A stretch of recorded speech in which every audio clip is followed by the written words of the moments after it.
The new Steam hardware is exciting on its own. It's really cool to see Steam expanding into these different form factors, but it's also exciting because we can analyze it. It gives us a lot of information of what the Steam Deck 2 might look like, right? Because these three new products are three different advances and intentions in Valve's hardware plan. All three of them relate to the Steam Deck 2, and to start, let's just look at the controller. This will be quick. Valve is really proud of these new TMR joysticks that they have in the upcoming Steam controller, and so we can probably expect to see that in the Steam Deck. The improved trackpads from the OLED model of the Steam Deck will probably be in the Steam Deck 2. There's going to be better rumble in the controllers, probably better speakers in the Steam Deck 2, right? That doesn't have anything to do with the new Steam controller. Everything else is a part of the new Steam controller. Steam Deck 2 might have a native receiver for the new Steam controller. I could easily see that happening. Maybe the buttons on the back will be circles instead of squares. They're currently squares on the Steam Deck. In the new controller, they're circles. And the controller also has the capacitive stuff where you can lift your finger to tell it to turn off the gyro or whatever. Most of that will probably see its way to the new Steam Deck, but that's not very interesting. Let's look at what the Steam Machine is going to tell us. We can reasonably assume that the Steam Deck 2 is going to be more powerful than the Steam Deck and less powerful than the Steam Machine, right? Why would they release the Steam Deck 2 right after the Steam Machine if it's going to be more powerful? That's just kind of a better product overall. You can take it with it. It just wouldn't make sense for them to release a more powerful Steam Machine that you can use as a handheld right after the Steam Machine. I don't even need to justify that. I'm going to shut the fuck up about that now. So this gives us a good idea of what a middle ground might look like between these two devices. For example, Cyberpunk. This runs at 800p on the Steam Deck at 40 frames per second with the Steam Deck preset. And it runs well. It doesn't look incredible, but it looks good, and it is perfectly fine for the size of the screen in the Steam Deck. Now, we can assume with a reasonable amount of confidence that the next Steam Deck is not going to be 800p, 720p. It's probably going to be 1200p, right? Just a little above 1080p, enough to make it a square like what they've done with the 720p and the 800p on the Steam Deck. That's not exactly a reach to claim that, right? And we can tell how well it'll run these 1080p games, or we can at least make an informed guess based on how the Steam Machine will run these games at 1080p. Now, of course, this is all speculation. The Steam Machine, Steam Controller, Steam Frame, they're not out yet. We don't truly know. But there are people who have made equivalents to the Steam Machine, and they can't be perfect, right? It can't be a perfect equivalent of the Steam Machine, but it'll give us a general baseline of what the performance of the Steam Machine will look like. One of these Steam Machine equivalents made by a channel called The Fox was able to get Cyberpunk running at 1080p at 98 frames per second. And again, that's going to be an approximation, so plus or minus 10 frames, but around 100 frames is what we can be expecting. And when running at 1080p, Steam Deck was only able to do 20 frames per second, so that's about a 5 times increase. It'll definitely be weaker than this 5 times increase, but how much stronger will it be? Well, in an interview with IGN, Valve stated that they weren't interested in a 20%, 30%, or even 50% increase. They want something truly next gen.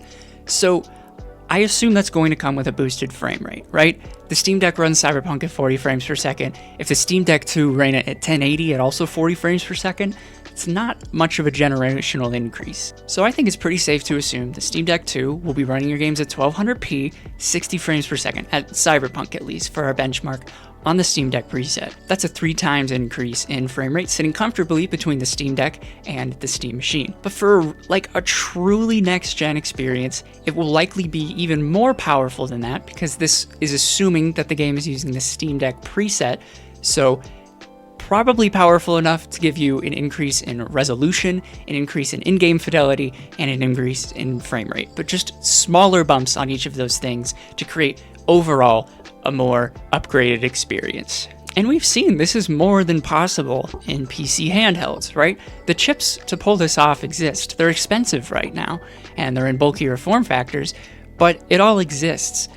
But will they be using the same chips that everybody else is using, or do they have their own chips up their sleeve? Will they be using ARM? That's what I meant by all that. Quick rundown on what an ARM chip is, if you don't know.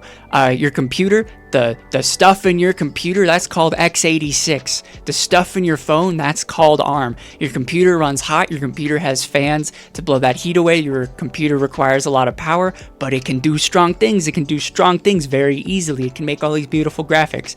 Your phone runs on lower power, your phone does not get as hot, and your phone can produce okay graphics, but it's getting a lot better. That's the difference between ARM and x86. That, down to the technical level, down to the spec. That is the exact difference. You can go and pass a college exam on this information alone. Now, the Steam frame is using an ARM chip, which is really impressive shit, right? Already, to get the Steam Deck to work, they have to translate your Windows games to run on Linux. That's a miracle. That's a miracle to begin with. And now they have it on an ARM headset running SteamOS. So to play your Windows games, it's being translated from Windows to Linux and then emulated from x86 to ARM. That's just ridiculously cool stuff, and I honestly feel like this is the future of computing. All of this compatibility stuff that Valve has been working on. And it would be beneficial for them to switch to ARM because the battery would last much longer. It wouldn't run as hot, which means, less room would need to be allocated for thermals as well. That's a big deal. By the way, if you're enjoying this video and you want to see more like it, I think you should subscribe because I like talking about these sorts of things. I love hearing about these sorts of things. The last video had so many comments, so many people telling me their thoughts on all of it. It was really cool to see that. So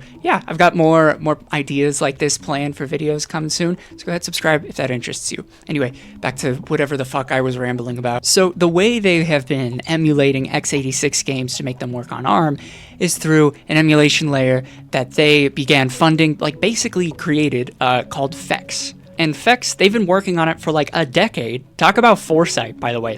That was a crazy drop that they just threw out in some interview. Hopefully I can find it. It's kind of hard to find the sources for all of this because they're so nonchalant about it. People have been getting Steam games running on Android pretty smoothly lately, using apps like Game Native and Game Hub, thanks to fex or forks of fex. It's using this software. It's proven to work pretty well, but that's not even natively supported fex. And it was just yesterday that Valve released beta support for ARM, and it looks really promising. Early reports are saying it's much smoother than Game Native and Game Hub and has less issues. Of course, it's still early and it's not on official hardware, but it's looking really promising. It's very important to make that distinction that it's not on official hardware, right? Because Valve, when they're making the Steam frame or potential Steam Deck 2 on ARM, they have control over everything. They have control over what chip they put in it.